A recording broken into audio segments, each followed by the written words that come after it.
ఈరోజు అవ్యక్త BapDada Murali. Date 23 March 2025. Revise course date 2/11/2004. Murali headline: స్వ ఉపకారిగాయి అపకారిపై కూడా ఉపకారాన్ని చేయండి. సర్వశక్తులు సర్వగుణ సంపన్నంగాయి సన్మానదాతగా అవ్వండి. ఈరోజు స్నేహసాగరుడు నలువైపులా ఉన్న తమ స్నేహీ పిల్లలను చూసి హర్షితమవుతున్నారు. సాకార రూపంలో సన్ముఖంలో ఉన్న, స్థూల రూపంలో దూరంగా కూర్చుని ఉన్న స్నేహం అనేది తండ్రికి సమీపంగా కూర్చుని ఉన్నామనే అనుభవాన్ని అందరికీ చేయిస్తూ ఉంది. స్నేహం అనేది పిల్లలు ప్రతి ఒక్కరిని తండ్రికి సమీపంగా అనుభవం చేయిస్తూ ఉంది. పిల్లలైన మీరందరూ కూడా తండ్రి స్నేహంలో సన్ముఖంలోకి చేరుకున్నారు. పిల్లలు ప్రతి ఒక్కరి మనస్సులో బాప్దాదా యొక్క స్నేహం ఇమిడిపోయి ఉండటాన్ని బాప్దాదా చూశారు. ప్రతి ఒక్కరి హృదయంలో మేరా బాబా అనే స్నేహం యొక్క పాట మోగుతూ ఉంది. స్నేహమే ఈ దేహము మరియు దేహ సంబంధాల నుండి అతీతంగా చేస్తూ ఉంది. స్నేహమే మాయాచీతులుగా చేస్తూ ఉంది. ఎక్కడ హృదయపూర్వక స్నేహం ఉంటుందో అక్కడ మాయ దూరం నుండే పారిపోతుంది. స్నేహం అనే సబ్జెక్ట్లో పిల్లలందరూ పాస్ అయ్యారు. ఒకటేమో స్నేహము, రెండవది సర్వశక్తివంతుడైన తండ్రి ద్వారా సర్వశక్తుల ఖజానా. కనుక ఈరోజు బాప్దాదా ఒకవైపు స్నేహాన్ని చూస్తున్నారు, రెండో వైపు శక్తిసేన యొక్క శక్తులను చూస్తున్నారు. ఎంత స్నేహం ఇమిడి ఉందో అంతగానే సర్వశక్తులు కూడా ఇమిడి ఉన్నాయా? బాప్దాదా పిల్లలందరికీ ఒకే సమానంగానే సర్వశక్తులు ఇచ్చి మాస్టర్ సర్వశక్తివంతులుగా చేశారు. కొందరిని సర్వశక్తివంతులుగా, కొందరిని శక్తివంతులుగా తయారు చేయలేదు. మీరందరూ కూడా మీ స్వమానం మాస్టర్ సర్వశక్తివాన్ అని చెప్తారు కదా. కనుక బాప్దాదా నలువైపులా ఉన్న పిల్లలను ప్రశ్నిస్తున్నారు. ప్రతి ఒక్కరూ తమలో సర్వశక్తులను అనుభవం చేస్తున్నారా? సదా సర్వశక్తులపై అధికారం ఉందా? సర్వశక్తులు బాప్దాదా ఇచ్చిన వారసత్వం. మరి మీ వారసత్వంపై అధికారం ఉందా? అధికారం ఉందా? టీచర్లు చెప్పండి, అధికారం ఉందా? ఆలోచించి చెప్పండి. పాండవులకు అధికారం ఉందా? సదా ఉందా లేక అప్పుడప్పుడు ఉందా? ఏ సమయంలో ఏ శక్తి అవసరమో ఆ సమయంలో శక్తిసేన అయిన మీ ఆజ్ఞానుసారం ఆ శక్తి హాజరవుతుందా? సమయానికి చిత్తం ప్రభు అని హాజరవుతుందా? ఆలోచించి చూడండి. అధికారి ఆజ్ఞాపించినప్పుడు ఆ శక్తి చిత్తం ప్రభు హాజరుగా ఉన్నాను అని చెప్పాలి. ఏ శక్తిని మీరు ఆహ్వానించినా, ఎలాంటి సమయమో ఎలాంటి పరిస్థితితో అలాంటి శక్తిని కార్యంలో ఉపయోగించగలగాలి. ఇలాంటి అధికారి ఆత్మలుగా అయ్యారా? ఎందుకంటే తండ్రి వారసత్వం ఇచ్చారు. మీరు ఆ వారసత్వాన్ని మీదిగా చేసుకున్నారు. మీదిగా చేసుకున్నారు కదా. కనుక నాది అన్నదానిపై అధికారం ఉంటుంది కదా. ఏ సమయంలో ఏ విధి ద్వారా అవసరం ఉంటుందో ఆ సమయంలో అలా కార్యంలో ఉపయోగపడాలి. ఉదాహరణకు మీకు ఇముడ్చుకునే శక్తి అవసరం ఉంది. మీరు ఇముడ్చుకునే శక్తిని ఆజ్ఞాపించారనుకోండి. అప్పుడు మీ ఆజ్ఞను అంగీకరించి ఆ శక్తి హాజరవుతుందా? అలా హాజరవుతూ ఉంటే భుజాలు ఊపండి, చేతులు ఊపండి. అప్పుడప్పుడు హాజరవుతుందా లేక సదా అవుతుందా? ఇముడ్చుకునే శక్తి హాజరవుతుంది. కానీ 10 సార్లు ఇముడ్చుకున్న తర్వాత 11వ కొద్దిగా హెచ్చుతగ్గులవుతుందా? సదా మరియు సహజంగా హాజరైపోవాలి. సమయం గడిచిపోయిన తర్వాత రాకూడదు. మేమైతే ఇది చేయాలనుకున్నాము కానీ జరిగిపోయిందని అంటారు. కానీ ఇప్పుడిలా జరగదు. ఇలాంటి వారినే సర్వశక్తులకు అధికారులు అని అంటారు. ఈ అధికారాన్ని బాప్దాదా అయితే అందరికీ ఇచ్చారు. కానీ సదా అధికారులుగా అవ్వటంలో నెంబర్ వార్గా అయిపోతున్నారు. సదా మరియు సహజంగా ఉండాలి, న్యాచురల్గా ఉండాలి. నేచర్గా ఉండాలి అంటే దానికి విధి.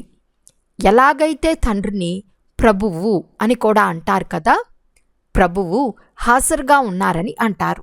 అలాగే ఏ పిల్లలైతే ప్రభువు యొక్క ప్రతి శ్రీమతాన్ని చిత్తం ప్రభు అని అనుసరిస్తారో వారి ఎదురుగా సర్వశక్తులు కూడా చిత్తం అని అంటూ హాజరవుతాయి. ప్రతి ఆజ్ఞలో జీ హజూర్, ప్రతి అడుగులో జీ హాజిర్ అని అంటాయి. ఒకవేళ ప్రతి శ్రీమతంలో మీరు జీ హజూర్ అని అనుకుంటే ప్రతి శక్తి కూడా ప్రతి సమయం చిత్తం హాజరుగా ఉన్నాను అని అనదు. ఒకవేళ అప్పుడప్పుడు తండ్రి ఇచ్చిన శ్రీమతాన్ని లేక ఆజ్ఞను పాలన చేస్తే అప్పుడు శక్తులు కూడా అప్పుడప్పుడు హాజరై మీ ఆజ్ఞను పాలన చేస్తాయి. ఆ సమయంలో అధికారులకు బదులు అధీనులుగా అయిపోతారు. కనుక బాప్దాదా ఈ రిజల్ట్ను చెక్ చేసినప్పుడు ఏం చేశారు? నెంబర్ వారుగా ఉన్నారు. అందరూ నెంబర్ 1గా లేరు, నెంబర్ వారుగా ఉన్నారు. మరియు సదా సహజంగా లేరు. అప్పుడప్పుడు సహజంగా ఎమర్జ్ అవుతాయి, కానీ అప్పుడప్పుడు కొద్దిగా కష్టంగా శక్తులు ఎమర్జ్ అవుతాయి. బాప్దాదా పిల్లలు ప్రతి ఒక్కరిని తండ్రి సమానంగా చూడాలని కోరుకుంటున్నారు. నెంబర్ వారుగా చూడాలని అనుకోవటం లేదు. అంతేకాక మీ అందరి లక్ష్యం కూడా తండ్రి సమానంగా అవ్వటమే. సమానంగా అయ్యే లక్ష్యం ఉందా లేక నెంబర్ వారుగా అయ్యే లక్ష్యం ఉందా? ఒకవేళ మిమ్మల్ని ప్రశ్నిస్తే సమానంగా అవ్వాలని అందరూ అంటారు. కనుక చెక్ చేసుకోండి, సర్వశక్తులు ఉన్నాయా? సర్వ అనే దాన్ని అండర్లైన్ చేసుకోండి. సర్వగుణాలు ఉన్నాయా? తండ్రి సమానమైన స్థితి ఉందా? ఒక్కసారి మీ స్వయం యొక్క స్థితి, ఒక్కసారి ఏదైనా పరిస్థితి విషయాన్ని ప్రాప్తి చేసుకోవటం లేదు కదా. ఒకవేళ పరిస్థితి విషయాన్ని ప్రాప్తి చేసుకుంటే దానికి కారణమేదో తెలుసు కదా. మీ స్థితి బలహీనంగా ఉంటే అప్పుడు పరిస్థితి దాడి చేస్తుంది. సదా స్వస్థితి విజయ్గా ఉండాలి అంటే దానికి సాధనము సదా స్వమానము మరియు సన్మానము యొక్క బ్యాలెన్స్ ఉండాలి. స్వమానదారి ఆత్మ స్వతహాగానే సన్మానాన్ని ఇచ్చే దాతగా ఉంటుంది. వాస్తవానికి ఎవరికైనా సన్మానం ఇవ్వడం అంటే ఇది ఇవ్వటం కాదు. సన్మానం ఇవ్వటము అంటే తీసుకోవటం. సన్మానం ఇచ్చేవారు అందరి హృదయంలో స్వతహాగానే గౌరవనీయులుగా అవుతారు. బ్రహ్మబాబాను చూశారు కదా, ఆదిదేవునిగా ఉంటున్న, డ్రామా యొక్క మొదటి ఆత్మగా ఉంటున్న సదా పిల్లలకు సన్మానం ఇచ్చారు. స్వయం కంటే ఎక్కువగా ఆత్మల ద్వారా పిల్లలకు గౌరవాన్ని పెంచారు. కనుకనే పిల్లలు ప్రతి ఒక్కరి మనసులో బ్రహ్మబాబా గౌరవనీయులుగా అయ్యారు. కనుక వారు గౌరవం ఇచ్చారా లేక గౌరవం తీసుకున్నారా?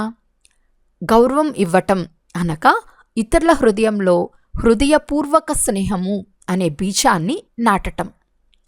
ఎప్పుడైతే ఆత్మలకు స్నేహపూర్వకమైన గౌరవం ఇస్తారో అప్పుడే విశ్వంలోని వారు కూడా వీరు విశ్వ కళ్యాణకారి ఆత్మలు అని అనుభవం చేస్తారు. కనుక వర్తమాన సమయంలో ఒకరికొకరు గౌరవాన్ని ఇచ్చుకునే అవసరం ఉందని బాప్దాదా చూశారు. సన్మానం ఇచ్చేవారే విధాత ఆత్మలుగా కనిపిస్తారు.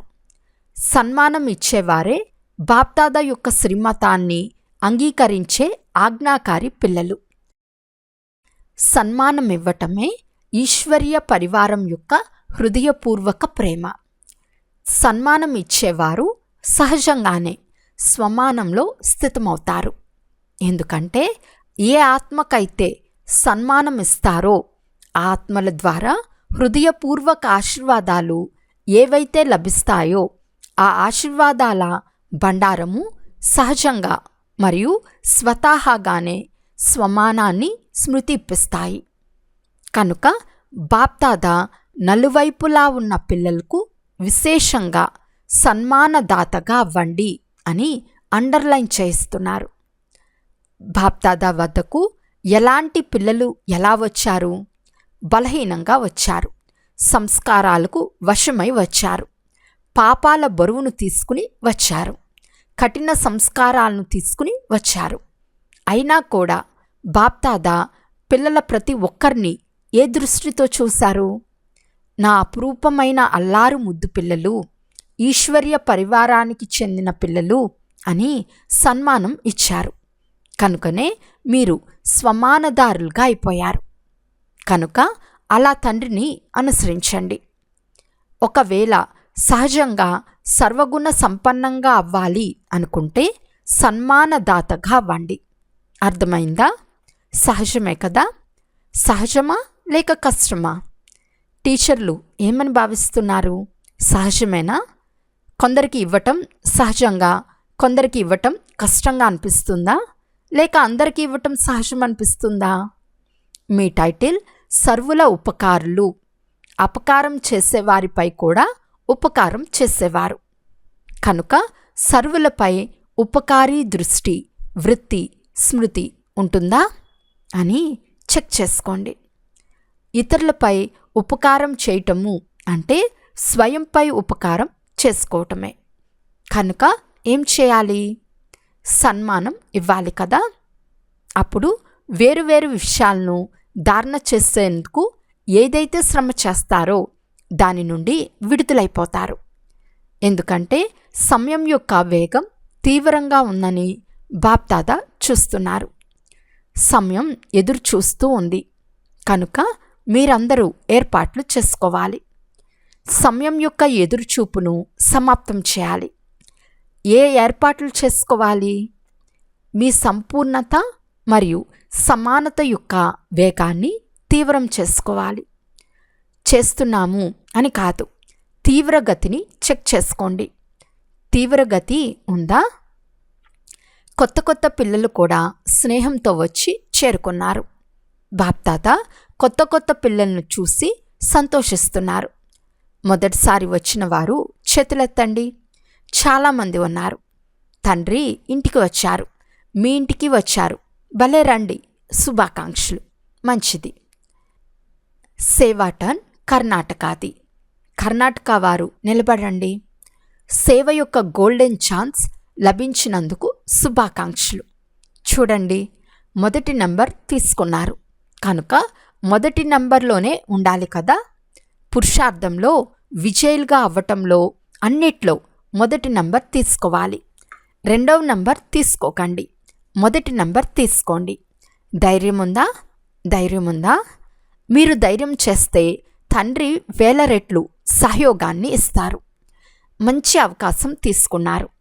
మీ పుణ్య ఖాతాను చాలా చాలా జమ చేసుకున్నారు. కర్ణాటక వారు మెగా ప్రోగ్రాం చేశారా? చేయలేదా? ఎందుకు చేయలేదు? కర్ణాటక వారు అన్నిట్లో మొదటి నంబర్ తీసుకోవాలి. వాళ్ళు బెంగళూరులో చేస్తామని సమాధానం ఇచ్చారు. మంచిది. ఎవరైతే పెద్ద ప్రోగ్రామ్స్ చేశారో వారు లేచి నిలబడండి. ఎన్ని ప్రోగ్రామ్స్ జరిగాయి? 8, 10 జరిగాయి. బాప్దాదా పెద్ద ప్రోగ్రామ్స్ కోసం చాలా శుభాకాంక్షలు ఇస్తున్నారు. ఎన్ని జోన్లు ఉన్నాయి? ప్రతి జోన్ వారు పెద్ద ప్రోగ్రామ్స్ చేయాలి. ఎందుకంటే అప్పుడు మీ పట్టణంలో ఫిర్యాదులు చేసేవారు ఫిర్యాదులు చేయరు. పెద్ద ప్రోగ్రామ్స్ చేసినప్పుడు మీరు ప్రచారం కూడా పెద్ద ఎత్తున చేస్తారు కదా. మీడియా ద్వారా, పోస్టర్లు ద్వారా, హోర్డింగులు మొదలైన భిన్న భిన్న సాధనాల ద్వారా చేస్తారు కదా. కనుక ఫిర్యాదులు తగ్గిపోతాయి. బాప్దాదాకు ఈ సేవ అంటే ఇష్టం, కానీ అనేది వచ్చేస్తుంది. ప్రోగ్రాంలైతే పెద్దవి చేశారు, అందుకు శుభాకాంక్షలు. కానీ ప్రతి ప్రోగ్రాం ద్వారా తక్కువలో తక్కువ 108 మాలైనా తయారవ్వాలి. అది ఎక్కడ జరిగింది? తక్కువలో తక్కువ 108, ఎక్కువలో ఎక్కువ 16,000. మీరు ఇంత శక్తిని ఉపయోగించారు, ఇంత సంపదను ఉపయోగించారు. దాని ఫలితంగా తక్కువలో తక్కువ 108 మందైనా తయారవ్వాలి కదా. అందరి అడ్రస్సులు మీ వద్ద ఉండాలి. పెద్ద ప్రోగ్రాములకు ఎవరైతే తీసుకొస్తారో వారి వద్ద వచ్చిన వారి పరిచయం అయితే ఉండనే ఉంటుంది. కనుక వారిని మళ్ళీ సమీపంలోకి తీసుకురావాలి. అంతేగాని మేమైతే చేసేసాము అని అనడం కాదు. ఏ కార్యమైతే చేశారో దాని ఫలితం కూడా రావాలి కదా. కనుక పెద్ద ప్రోగ్రామ్స్ చేసిన ప్రతి ఒక్కరూ ఈ రిజల్ట్ను బాప్దాదాకు ఇవ్వాలి. వారు భలే భిన్న భిన్న సెంటర్లకు వెళ్ళినా, ఏ పట్టణంలో ఉంటారో అక్కడికి వెళ్ళినా పర్వాలేదు, కానీ రిజల్ట్ అయితే తప్పకుండా వెలువడాలి. సరేనా? ఇది అవుతుంది కదా. కొద్దిగా అటెన్షన్ ఇస్తే వచ్చేస్తారు. 108 మంది రావటం పెద్ద విషయం ఏమీ కాదు, కానీ బాప్దాదా రిజల్ట్ను చూడాలని అనుకుంటున్నారు. వారు కనీసం విద్యార్థులుగానైనా అవ్వాలి. సహయోగంలో ముందుకు రావాలి. ఎవరెవరు ఎంతమందిని తయారు చేస్తారో ఆ రిజల్ట్ను బాప్దాదా ఈ సీజన్లో చూడాలని అనుకుంటున్నారు. సరేనా? పాండవులు చెప్పండి. సరేనా? నెంబర్ 1 ఎవరవుతారో చూస్తాము. ఎంతమందినైనా తయారు చేయండి, కానీ తప్పకుండా తయారు చేయండి. ఏమవుతుంది అంటే ప్రోగ్రామ్స్ అయితే అయిపోతాయి, కానీ ఆ తర్వాత సంపర్కంలోకి రావటంపై అటెన్షన్ తగ్గిపోతుంది. వారిని తయారు చేయటం కష్టమేమీ కాదు.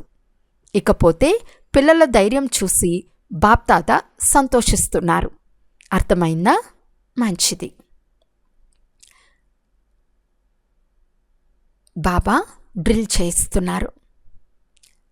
ఇప్పుడు అందరూ ఒక్క సెకండ్లో, ఒక్క నిమిషంలో కాదు, ఒక్క సెకండ్లో నేను ఫరిస్తా నుండి దేవతను, ఈ మనసా డ్రిల్ను సెకండ్లో అనుభవం చేయండి. ఈ డ్రిల్ను రోజంతట్లో ఒక్క సెకండ్లో మాటి మాటికి చేయండి. ఎలాగైతే శారీరక డ్రిల్ శరీరాన్ని శక్తిశాలిగా చేస్తుందో, అలా ఈ మనసా డ్రిల్ మనసును శక్తిశాలిగా చేస్తుంది. నేను ఫరిస్తాను. ఈ పాత ప్రపంచం, పాత దేహం యొక్క సంస్కారాల నుండి అతీతంగా ఉండే ఫరిస్తా ఆత్మను.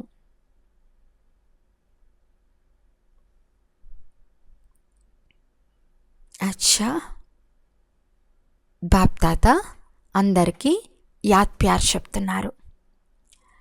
నలువైపులా ఉన్న అతి స్నేహిలు, సదా స్నేహసాగరంలో లవ్లీన్గా ఉండే ఆత్మలకు, సదా సర్వశక్తులకు అధికారులైన శ్రేష్ఠ ఆత్మలకు, సదా తండ్రి సమానంగా అయ్యే తండ్రి యొక్క ప్రియమైన ఆత్మలకు, సదా స్వమానంలో ఉంటూ ప్రతి ఆత్మకు సన్మానం ఇచ్చేవారు, సర్వులకు గౌరవనీయులుగా అయ్యే ఆత్మలకు, సదా సర్వులకు ఉపకారం చేసే ఆత్మలందరూ బాప్దాదా యొక్క హృదయపూర్వక ప్రియస్మృతులు, హృదయపూర్వక ఆశీర్వాదాలను స్వీకరించండి. అంతేకాక విశ్వానికి యజమానులైన ఆత్మలకు నమస్తే. బాబాకు పిల్లలందరి తరపు నుండి యాద్ ప్యార్ మరియు నమస్తే నమస్తే నమస్తే. దాదీ గారితో సన్మానం ఇవ్వటంలో నెంబర్ 1లో పాస్ అయ్యారు. దాదీలందరూ మధువనానికి ప్రకాశము. వీరందరికీ దాదీల ప్రకాశం మంచిగా అనిపిస్తుంది. ఎలాగైతే దాదీల ద్వారా మధువనంలో ప్రకాశం ఉందో, అలా మీరందరూ దాదీలు కాకపోయినా దీదీలు మరియు దాదాలుగా అయితే అయ్యారు కదా. కనుక దీదీలు మరియు దాదాలందరూ ఎక్కడ ఉంటున్నా ఆ స్థానంలో ప్రకాశం ఉండాలి. ఎలాగైతే దాదీల ద్వారా ప్రకాశం ఉందో అలా ప్రతి స్థానంలో ప్రకాశం ఉండాలి. ఎందుకంటే దాదీల వెనుక మీరు దీదీలుగా అయితే ఉన్నారు కదా. మీరు తక్కువేమీ కాదు. దాదాలు కూడా ఉన్నారు, దీదీలు కూడా ఉన్నారు. కనుక ఏ సెంటర్ కూడా చప్పగా నిరుత్సాహంగా ఉండకూడదు, నిస్సారంగా ఉండకూడదు. ప్రకాశం ఉండాలి. మీరు ఒక్కొక్కరు విశ్వంలో ప్రకాశం తీసుకొచ్చే ఆత్మలు. కనుక ఏ స్థానంలో ఉంటున్నా అది ప్రకాశవంతమైన స్థానంగా కనిపించాలి. సరేనా? ఎందుకంటే ప్రపంచంలో హద్దు ప్రకాశం ఉంది, కానీ మీ ఒక్కొక్కరి ద్వారా బేహద్ ప్రకాశం ఉంది. మీరు స్వయం సంతోషం, శాంతి మరియు అతీంద్రియ సుఖం యొక్క ప్రకాశంలో ఉంటే స్థానం కూడా ప్రకాశంలోకి వచ్చేస్తుంది. ఎందుకంటే స్థితి ద్వారా స్థానంలో వాయుమండలం వ్యాపిస్తుంది. కనుక మేము ఉన్న స్థానంలో ప్రకాశం ఉందా అని అందరూ చెక్ చేసుకోవాలి. ఉదాసీనత అయితే లేదు కదా. అందరూ సంతోషంలో నాట్యం చేస్తున్నారా? ఇలా ఉన్నారు కదా. దాదీలైన మీ అందరి పని ఇదే కదా. మంచిది. అన్ని వైపుల నుండి ఏ స్నేహి పిల్లలైతే బాప్దాదాను హృదయంలో స్మృతి చేస్తున్నారో, లేక ఉత్తరాలు, ఈమెయిల్స్ ద్వారా స్మృతులను పంపించారో, ఆ నలువైపులా ఉన్న పిల్లలను బాప్దాదా దూరంగా ఉన్నట్లు చూడటం లేదు, కానీ హృదయ సింహాసనంపై చూస్తున్నారు. అన్నిటికంటే సమీపంగా హృదయం ఉంటుంది. కనుక బాప్దాదా హృదయం నుండి స్మృతిని పంపించిన వారిని, స్మృతి పంపించుకున్న స్మృతిలో ఉన్నవారిని అందరినీ కూడా హృదయ సింహాసనాధికారులుగా చూస్తున్నారు. వారికి బదులిస్తున్నారు. దూరంగా కూర్చుని ఉన్న నెంబర్ 1 తీవ్ర పురుషార్థి భవ. ఈరోజు వరదానము. సోమరితనము అనే నిద్రకు విడాకులిచ్చే నిద్రాజీత్ చక్రవర్తి భవ. సాక్షాత్కార మూర్తులుగాయి భక్తులకు సాక్షాత్కారం చేయించేందుకు లేక చక్రవర్తిగా అయ్యేందుకు నిద్రాచీతులుగా అవ్వండి. ఎప్పుడైతే వినాశన కాలాన్ని మర్చిపోతారో అప్పుడు సోమర్తనం అనే నిద్ర వస్తుంది. భక్తులు పిలుపులు వినండి. దుఃఖీ ఆత్మల దుఃఖంతో కూడిన పిలుపులు వినండి. దాహంతో ఉన్న ఆత్మలు చేసే ప్రార్థనల ధ్వని వినండి. అప్పుడు ఎప్పుడూ కూడా సోమరితనం యొక్క నిద్ర రాదు. కనుక ఇప్పుడు సదా వెలుగుతున్న జ్యోతులుగా అయి సోమర్తనం అనే నిద్రకు విడాకులివ్వండి మరియు సాక్షాత్కార మూర్తులుగా అవ్వండి. స్లోగన్: తనువు, మనసు, ధనము. మనసు, మాట, కర్మ ఏ ప్రకారంగానైనా తండ్రి కర్తవ్యంలో సహయోగులుగా అవ్వండి. అప్పుడు సహజయోగులుగా అయిపోతారు. ఈరోజు అవ్యక్త సూచన. సత్యత మరియు సభ్యతారూపీ సంస్కృతిని అలవర్చుకోండి.